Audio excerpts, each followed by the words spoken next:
Okay, so in that reflection, what were some of the highlights, the victories, the blessings that stick out from this very first year?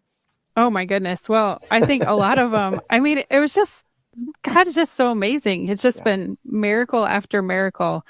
I just think about, okay, so when we were going to launch the school, we didn't even know for sure, like if Iowa was going to have, no, we did know for sure that I was going to have education savings accounts for students. But I was reading through like all the different things that you need to have in place. You had to be accredited. You had to do all of these things. And I was so frustrated trying to start a school because I'm like, I can't start accredited. And I remember the words coming out of my mouth, we can't do this. This is impossible. And this was in the planning stage of starting this school. And I kid you not, 30 seconds after I said, we can't do this, this is impossible, Andy's phone rings. And it's the principal that we've been talking to in Cedar Rapids. And he said something like the first words out of his mouth were, I bet you wonder how you could start a school accredited. I bet you thought that would be impossible. I'm like, oh sweet my that he goodness. thought of you. It freaked her out. God, it freaked her out. Whoa, you're freaking me out here, God.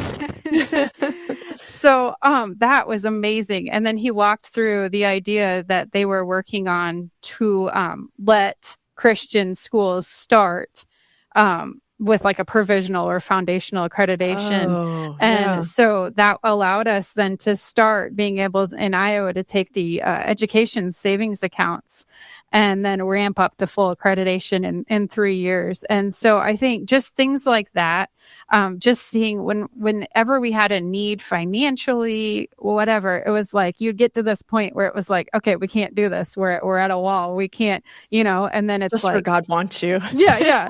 It's just like this supernatural, huge donation or a supernatural whatever. And it was just thing after thing where just God's just hand was in it. So I think for me, those were some of the things that really, I guess, stuck out and launching. I know like for the school year, just hearing reports on like some of the kids that came are doing a lot better in their reading, things like that, just knowing that you're helping and impacting you're making a the difference. kids, helping make life better for them, helping them have a good educational experience. We did some video interviews with some of the students, and so it was fun to hear what they thought of things. And so, those are always enlightening. Recess was, one of the ones. I love lunch. I love recess. Deep, not so deep. Pull back. Well, that will sell the school. Thank you for that. But no, really, like just hearing like the kids' friendships and their relationships they were building and things like that. You just really saw, this made a difference to the kids that were here this year. And that to me helps make it worth it too. Yeah. Gives you that shot in the arm to come back the next day. Exactly. Andy, did you have anything on that?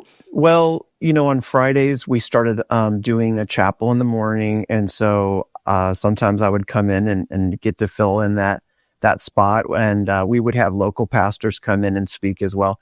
And being able to just see these kids walking around your school, saying the Pledge of Allegiance, saying allegiance to the Bible. I mean, this is just, in our area, this is just something that's unheard of. And it was just, it would give me teary-eyed just going, God, this is amazing what you've done. And with our help, I just can't believe this. And so, it was just really looking back, talking with kids. One of the kids that we interviewed, I actually talked to him before we did the video interview, and I said, what's something that you like about our school? And I think him and another girl, they just said, at my other school, I couldn't talk about God. We couldn't learn about God. And here we can learn about God. And that was such little feedback, but that meant so much to me because I knew in their little way, they were saying they were getting something out of this and growing. So that's meant a lot. And, with the smaller numbers that we've had, Amber just had to come to this conclusion, and I know I have too. If it was only for maybe those little handful of kids, would it have been worth it? And I think in eternity, it will matter. It does matter. And so we're happy and just thankful that we were able to get to this place. Brought to you by BJU Press.